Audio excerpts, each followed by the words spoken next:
Vamos começar lendo um trechinho aqui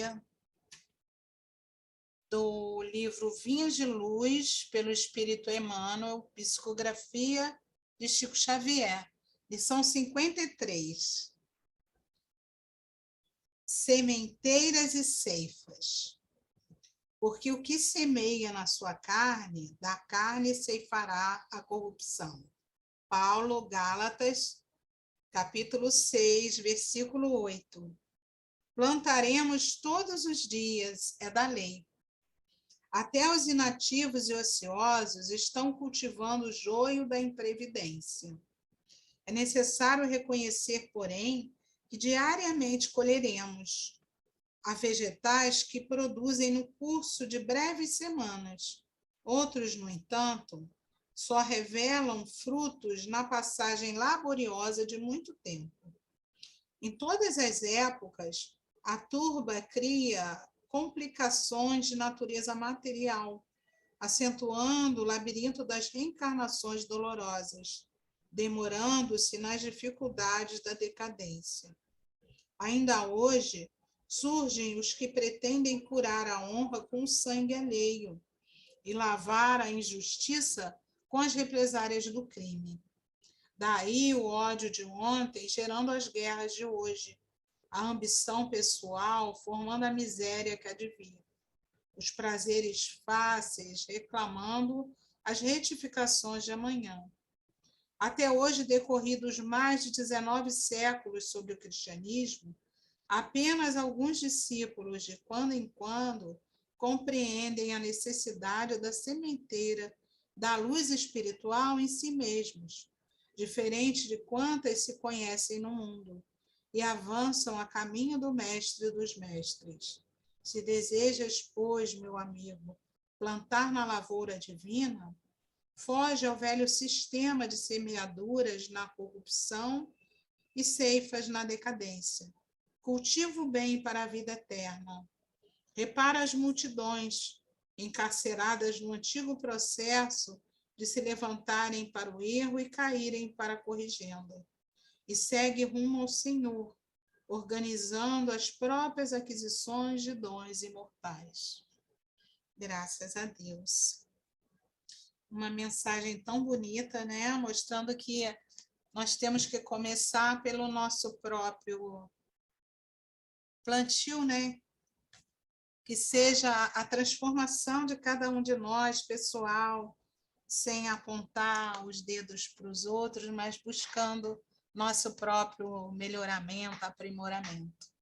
Então, queridos, vamos agora nos unir, acalmando nossos corações, fechando nossos olhos, para darmos início ao nosso encontro de hoje, a nossa oração inicial. Graças a Deus, a Jesus e a Francisco de Paula. Pai de amor, de infinita bondade, te agradecemos por esse espaço, por mais essa oportunidade de encontro, de estudo, de troca fraterna. Que possamos aqui ouvir, compreender, ouvir com o coração, com discernimento, com calma, e mais do que isso, buscar praticar no nosso dia a dia tudo que aqui aprendemos. Gratidão por esse espaço, na nossa congregação espírita Francisco de Paula. Que essa noite seja uma noite de muita luz para todos nós. Graças a Deus. Agora, por favor, José Evangelista, leia um trechinho do Evangelho para nós. Graças a Deus, a Jesus e a Francisco de Paula. Evangelho do Mestre Jesus, segundo o Espiritismo, capítulo 11, item 11. Egoísmo. O egoísmo, chaga da humanidade, tem que desaparecer da Terra, a cujo progresso moral obsta. Ao Espiritismo está reservado a tarefa de ascender na hierarquia dos mundos.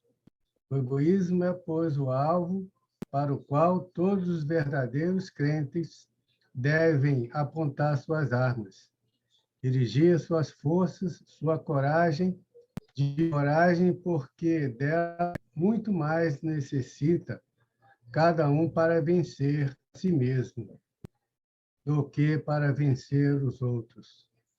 Que cada um, portanto, empregue todos os esforços a combatê-lo em si, certo de que esse monstro devorador de todas as inteligências, esse filho do orgulho, é o causador de todas as misérias do mundo.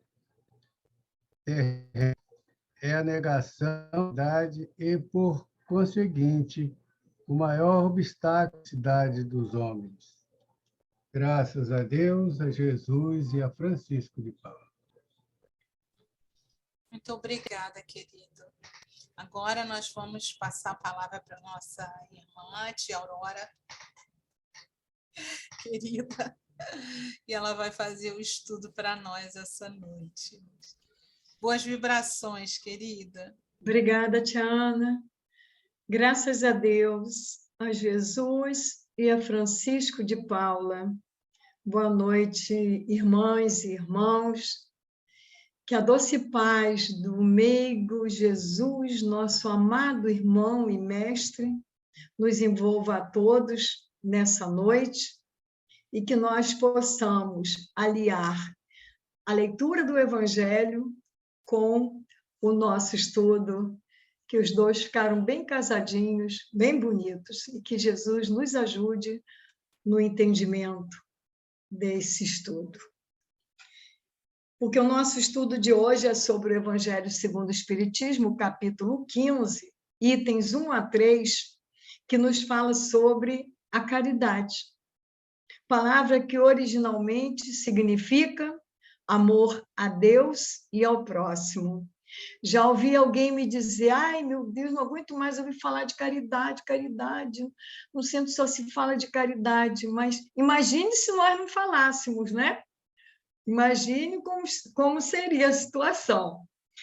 Então, ao longo do tempo, a caridade ela passou a ser identificada com esmola, numa visão restritiva, ainda partilhada por grande número de pessoas, para as quais praticá-la significa oferecer dinheiro, roupas, alimentos a pessoas carentes ou instituições assistenciais. Jesus nos mostra em sua Boa Nova o verdadeiro ângulo dessa questão. Vejamos o que ele nos diz no item 1 do Evangelho. Ora, quando o Filho do Homem vier em sua majestade, acompanhado de todos os anjos, se assentará no trono da sua glória, e todas as nações, estando reunidas diante dele, separará uns dos outros, como um pastor separa as ovelhas dos bodes, e colocará as ovelhas à sua direita e os bodes à sua esquerda. Então o rei dirá àqueles que estarão à sua direita: vinde, vós que fostes benditos por meu Pai, possuí o reino que vos foi preparado desde o início do mundo, porque eu tive fome e me destes de comer, tive sede e me destes de beber, tive necessidade de alojamento e me alojastes, estive nu e me vestistes, estive doente e me visitastes, estive na prisão e viestes me ver. Então, os justos lhe responderão: Senhor, quando foi que vos vimos com fome e vos demos de comer, ou com sede e vos demos de beber? Quando foi que nós vos vimos sem alojamento e vos alojamos, ou sem roupa e vos vestimos? E quando foi que vos vimos doente ou na prisão e viemos vos visitar? E o rei lhes responderá: eu vos digo em verdade, quantas vezes o fizestes com relação a um destes mais pequenos de meus irmãos, foi a mim mesmo que o fizestes.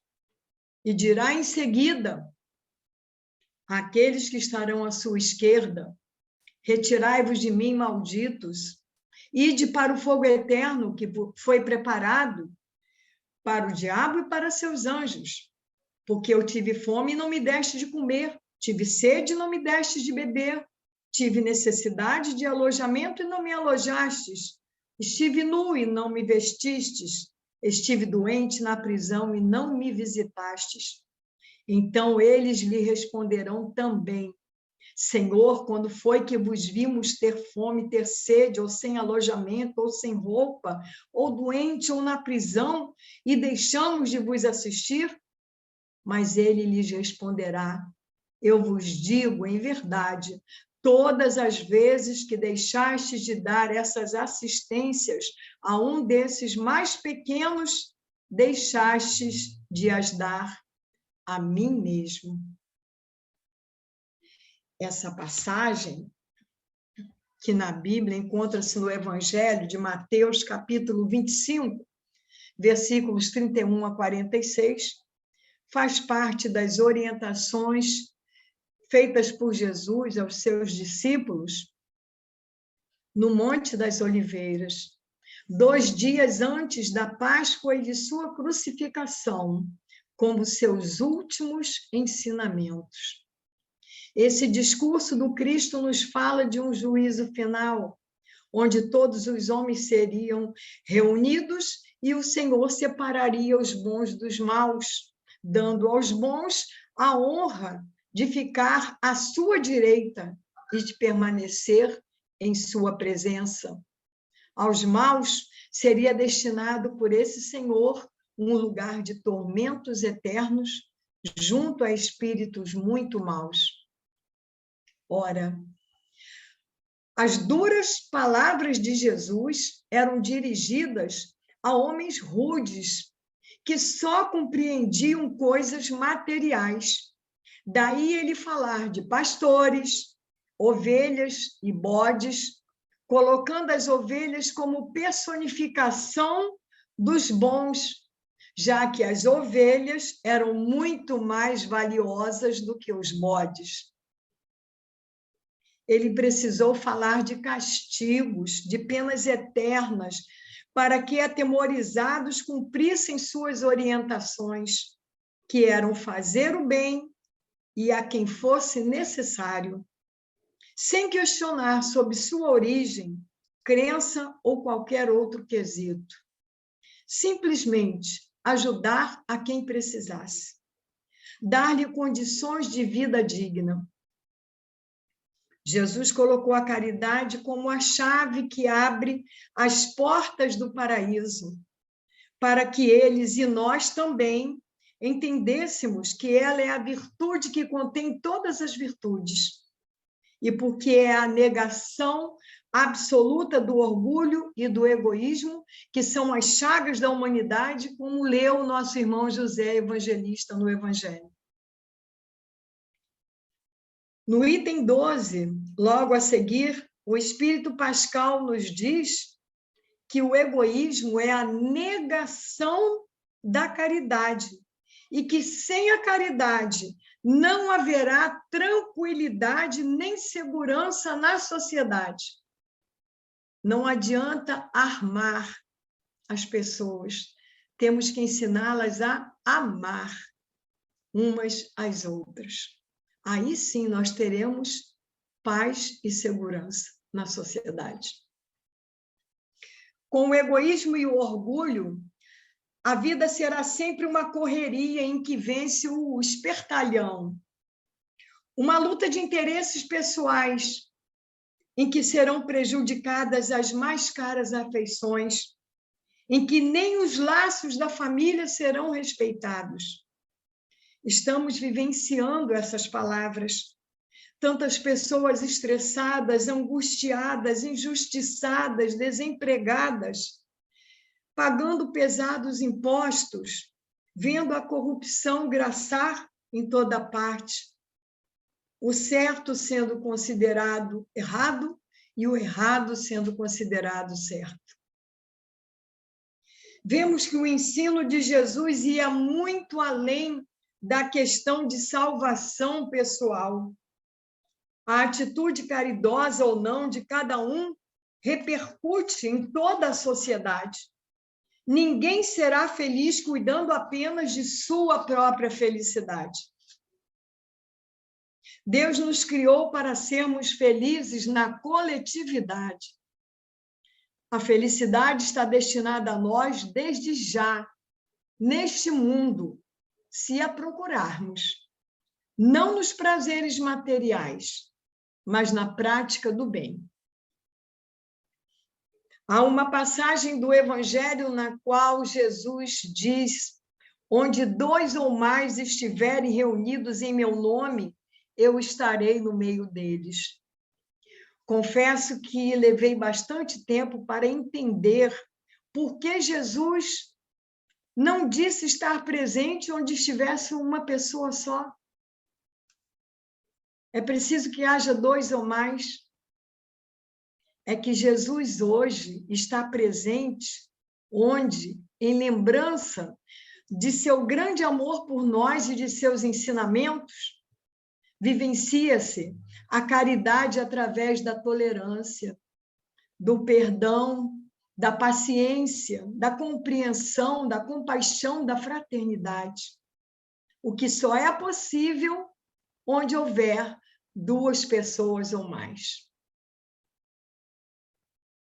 No item 2 do nosso estudo, encontramos Jesus falando ao povo quando um doutor da lei, homem estudioso das Escrituras, que continham as leis judaicas, fez-lhe uma pergunta para ver até onde ia o conhecimento daquele homem que aparentava tanta sabedoria e que não era um de seus pares, o que com certeza mexia com seu orgulho, pois que só eram considerados sábios os doutores da lei. Então ele pergunta a Jesus: Mestre, que hei de fazer para alcançar a vida eterna? E Jesus tranquilamente responde-lhe fazendo estas perguntas: O que está escrito na lei? Como é que tu lês? E o doutor da lei respondeu: Amarás o Senhor teu Deus de todo o teu coração, de toda a tua alma, com todas as tuas forças e de toda a tua mente, e ao teu próximo como a ti mesmo. Respondeste bem, disse Jesus, faze isto e viverás. O doutor da lei, querendo parecer justo, pergunta a Jesus: e quem é o meu próximo? Pronto. Esse foi o gatilho para que Jesus, sabedor das nossas dificuldades, aproveitasse a ocasião para nos legar a belíssima parábola do bom samaritano. Vamos acompanhá-la aqui no Evangelho. Um homem que descia de Jerusalém para Jericó caiu nas mãos de ladrões que o despojaram, o cobriram de feridas e se foram, o deixando semi-morto. Aconteceu em seguida que um sacerdote descia pelo mesmo caminho, o qual, o tendo percebido, passou do outro lado. Um levita que veio também para o mesmo lugar, o tendo considerado, passou ainda do outro lado. Mas um samaritano que viajava, chegando ao lugar onde estava esse homem, e tendo-o visto, foi tocado de compaixão por ele. Se aproximou, pois, dele, derramou óleo e vinho em suas feridas e as enfaixou. E, tendo-o colocado sobre seu cavalo, o conduziu a uma hospedaria e cuidou dele.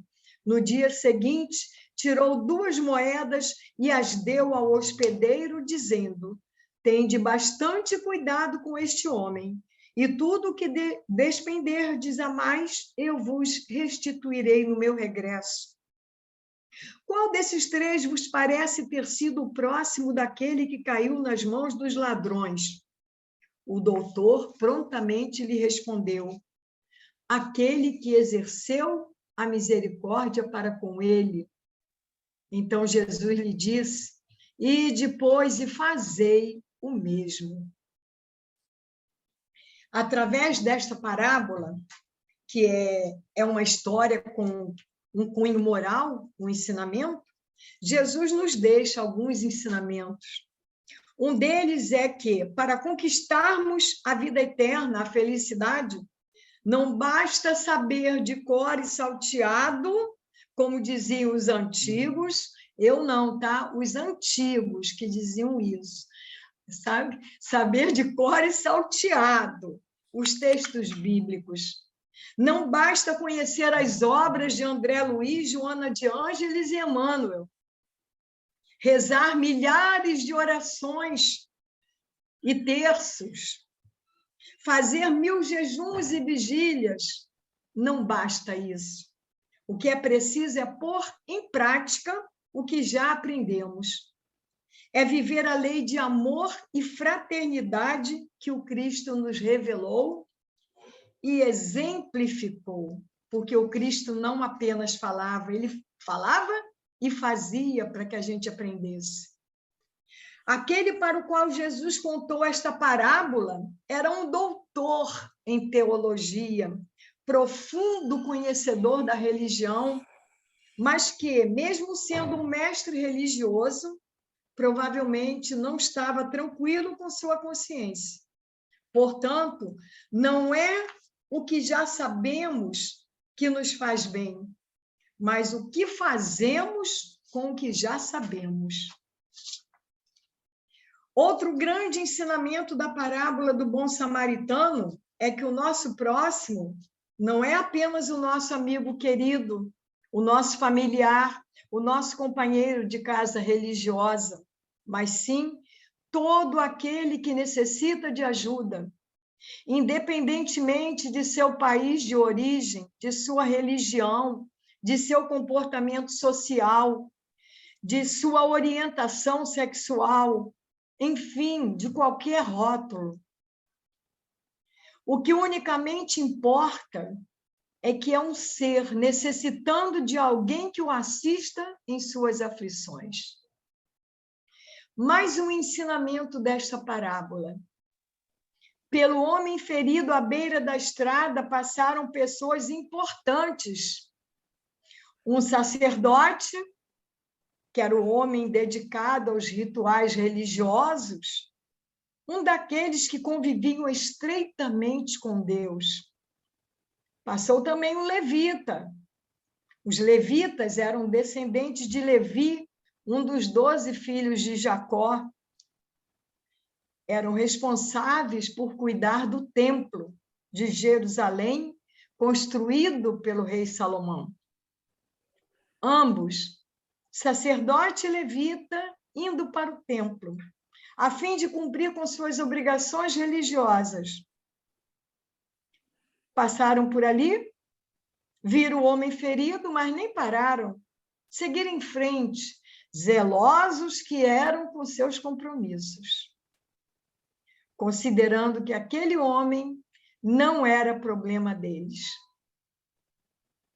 E, em sentido contrário, indo para Jericó fazer negócios, vinha um homem da cidade de Samaria, homem desprezível aos olhos dos judeus.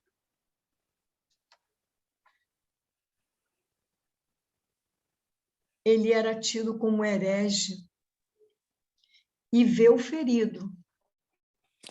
Enche-se de compaixão por ele. Para e o socorre, sem querer saber de outra coisa que não fosse ajudar o necessitado. Jesus foi ousado, colocando na parábola como modelo a seguir por aqueles que desejam penetrar no templo de Deus, um homem pertencente a uma raça desprezível, renegada. Jesus quis nos ensinar que a caridade pode ser praticada por qualquer pessoa e que muitas vezes aqueles que aparentemente são maus sabem praticar boas obras, sabem amar seus irmãos mais e melhor que muitos que são capacitados para isso e não o fazem. Para Jesus, o que importa nos homens não são as religiões que seguem, os rituais que praticam, os conhecimentos que possuem, mas os bons sentimentos, pois são eles que modelam ideias que os levam às ações concretas no bem. O apóstolo Tiago, em sua carta, nos legou estas pérolas de orientação. De que aproveitará, irmãos, a alguém dizer que tem fé, se não tiver obras? Assim como o corpo sem a alma é morto, assim também a fé sem obras é morta. No livro Curso Básico de Espiritismo, na lição Necessidade da Prática do Bem, nós encontramos esse texto bastante importante. Em determinado ponto da sua evolução, o espírito sente necessidade da prática do bem, porque essa atitude lhe é mais gratificante. Compreende já que o fundamental na sua vida é refletir nos seus atos a grandeza do Pai que o criou. A evolução no mal já não lhe provoca prazer. As paixões começam a ser dominadas. Os vícios são agora trocados pelas virtudes. O homem começa a se conhecer. Nesse ponto, adquire forças para mergulhar dentro de si, perceber os vícios, as paixões, os defeitos, e começa o combate para substituí-los. Na medida em que vai anotando sucessos, evolui. E quanto mais evolui, mais apto está para socorrer o seu semelhante e fazer progredir a humanidade. No homem evoluído, a prática do bem é uma atitude espontânea, sem forçamentos. Ele age com naturalidade. Na medida em que vai fazendo o seu semelhante feliz, ele também assim se sente. Aliás, é preciso perceber que a felicidade se encontra em nós mesmos e jamais nas coisas que nos cercam. Meus irmãos, façamos da prática da caridade o nosso objetivo maior. Só a caridade, segundo esses dois ensinamentos do Cristo que ora estudamos, nos garante a entrada no reino de Deus.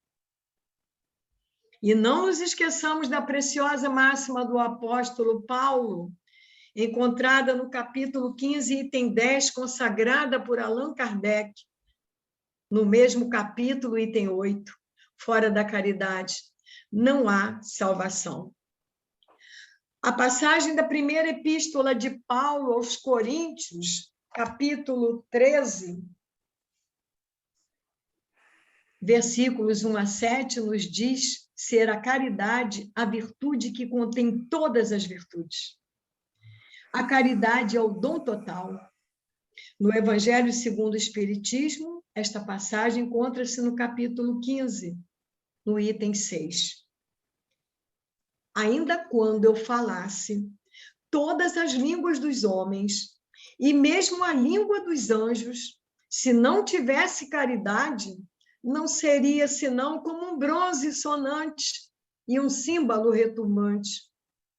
E quando eu tivesse o dom de profecia, penetrasse todos os mistérios, e tivesse uma perfeita ciência de todas as coisas, quando tivesse ainda toda a fé possível, até transportar as montanhas, se não tivesse a caridade, eu nada seria.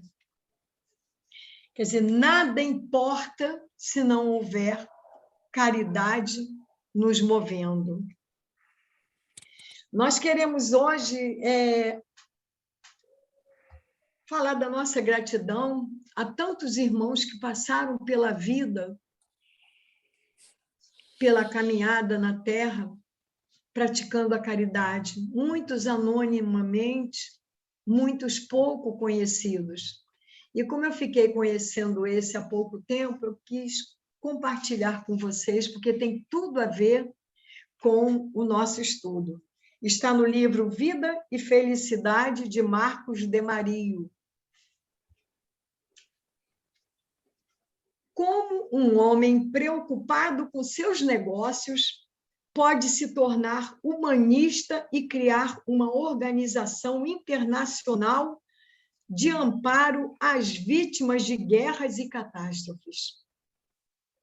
No caso de Jean-Henri Dunant, foi a visão dos horrores da guerra e do sofrimento alheio que fizeram com que deixasse em segundo plano o comércio para atender ao apelo da alma, criar a Cruz Vermelha Internacional.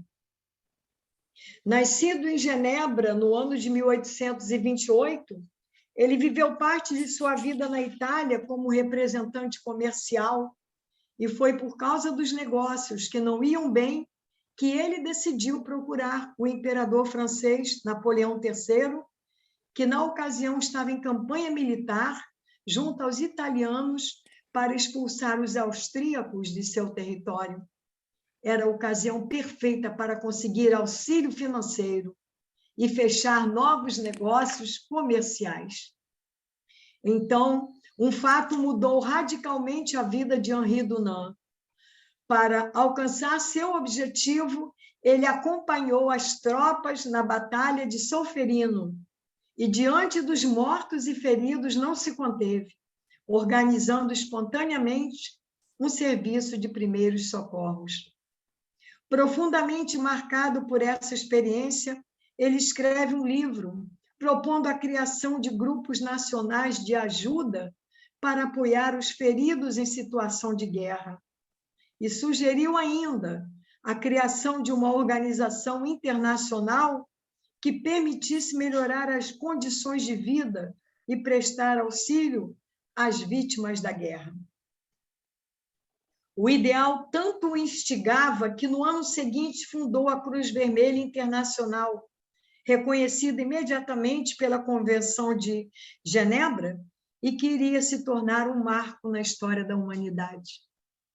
Nascido em lar rico, Henri Dunant morreu pobre, doente e esquecido, após a falência nos negócios, mas extremamente feliz por ter trabalhado pelo humanitarismo, lançando as bases para o melhor tratamento de prisioneiros de guerra, abolição da escravatura, arbitragem internacional nos conflitos entre nações, desarmamento e estabelecimento de uma pátria judaica. Dunant muito trabalhou pelo humanitarismo, ampliando os serviços da Cruz Vermelha para o amparo, em tempo de paz, às pessoas atingidas por catástrofes naturais, conseguindo de todas as nações o reconhecimento da neutralidade da instituição.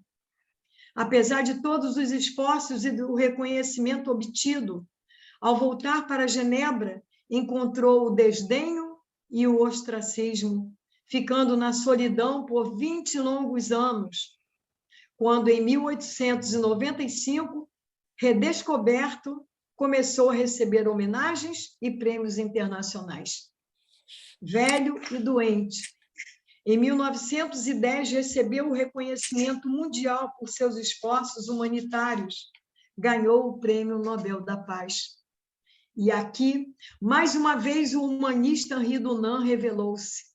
Dividiu o prêmio milionário com o hospital que o albergava, com a Cruz Vermelha Internacional e com instituições filantrópicas da Suíça e da Noruega, num gesto de desprendimento total. E fez mais. Sentindo-se às portas da morte, solicitou em testamento que fosse enterrado sem a realização de cerimônia de espécie alguma, sem cortejo fúnebre, sem choro e tendo como túmulo apenas uma cova simples. E aí voltamos à pergunta: o que faz um homem deixar em segundo plano seus empreendimentos profissionais para se dedicar ao bem da humanidade, sem dúvida. No caso de Jean-Henri Dunant, a floração do sentimento ao vislumbrar o sofrimento dos irmãos em humanidade. Sentimento que o levou a se dispor afetivamente para o bem, não apenas no socorro às vítimas da guerra, mas igualmente no desejo de justiça e solidariedade para todos os homens. Solitário e pobre no fim da vida, mas com a alma engrandecida e em paz. Com Henri Dunant, aprendemos que o amor e o desprendimento, que a ação e o ideal são caminhos para um belo encontro com a felicidade. Assim como o bom samaritano, Henri Dunant também se deixou tocar pelo sofrimento dos seus irmãos. Meus irmãos, agradeçamos e louvemos o nosso Pai Celestial pela principal, pela maior, pela imensurável caridade feita a nós, seus filhos, por Ele que é todo amor e bondade. A vinda de Jesus, o Cristo de Deus, à Terra, para ensinar à humanidade de todos os tempos o caminho para encontrar a verdadeira felicidade, a vida plena. Que Jesus nos ajude a não desviarmos da rota, do caminho que Ele nos traçou. Graças a Deus, a Jesus e a Francisco de Paula.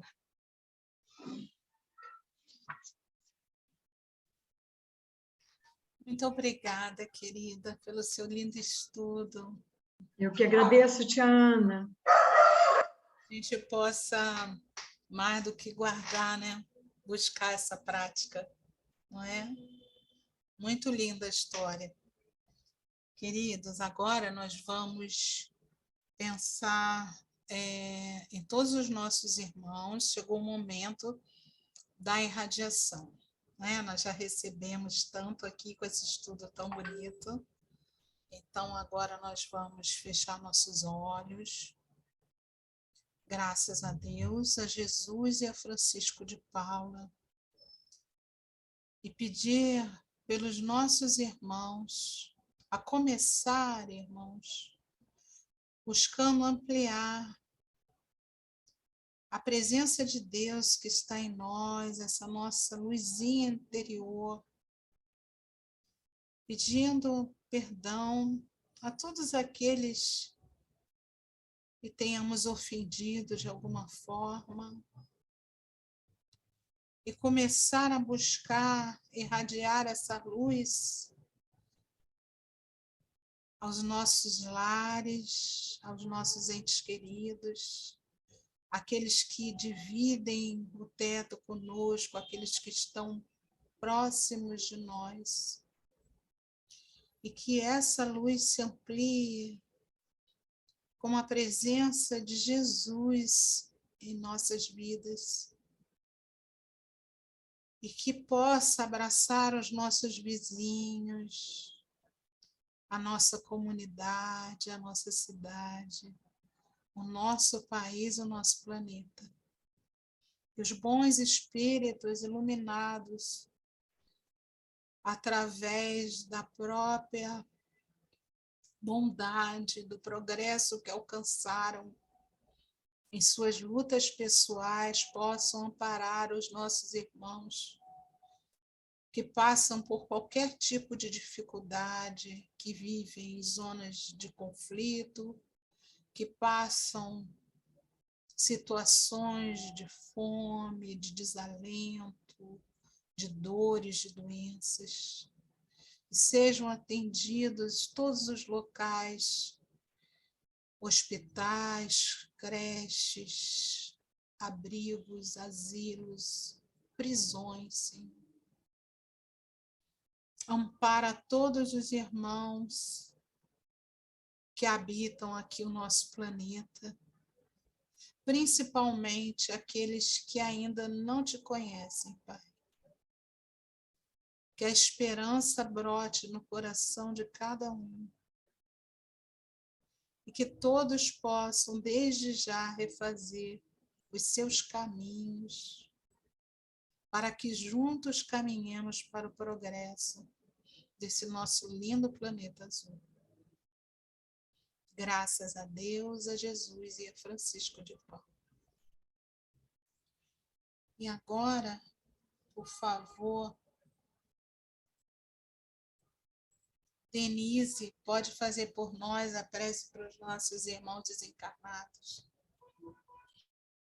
Imbuídos com essa tranquilidade, essa harmonia do estudo, das mensagens iniciais, com essa linda radiação, essas palavras do coração que brotaram também da nossa irmã, a Ana, a Aurora. Vamos unir os nossos pensamentos, nossos sentimentos, o melhor de nós, em Jesus, nosso Pai Celestial, em favor dos nossos irmãos em Deus, que estão se encontrando na verdadeira pátria, que é a nossa casa espiritual. Aqui sabemos que estamos de passagem. Vamos pedir, pensar para aqueles irmãos que estão desencarnando neste momento e que não tem ninguém ao lado deles, para que eles se sintam tranquilos,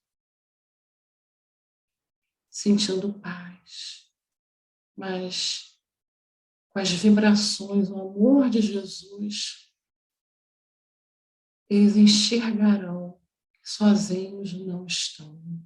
Pelos nossos irmãos que estão perambulando, sem rumo, pelos nossos amores que já nos antecederam, por aqueles irmãos que se encontram numa situação muito lamentável, de todos os portes, os nossos irmãos que estão retornando nesse momento, através de doenças, da Covid, de todos os tipos de mazela, de moléstias físicas, e que necessitam muito de um carinho, de um afago,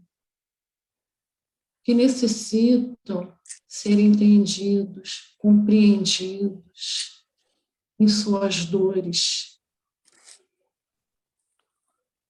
Ó Senhor, que todos esses nossos irmãos possam se sentir acolhidos por Ti, Jesus, pelo Seu amor, pelo amor de Mãe Maria Santíssima, acolhendo-os, que eles se sintam respeitados, até aqueles irmãos os quais ainda estão muito aborrecidos com Jesus. Mas nós sabemos que um dia eles entenderão, assim como um dia nós passamos por essas situações que eles estão passando no momento. Enfim, Pai, Mãe Maria Santíssima, amigos queridos, envolvam todos eles indistintamente e que uma grinalda de luz vinda do alto possa cair sobre todos esses nossos irmãos que retornaram para a vida espiritual. Graças a Deus, a Jesus e a Francisco de Paula.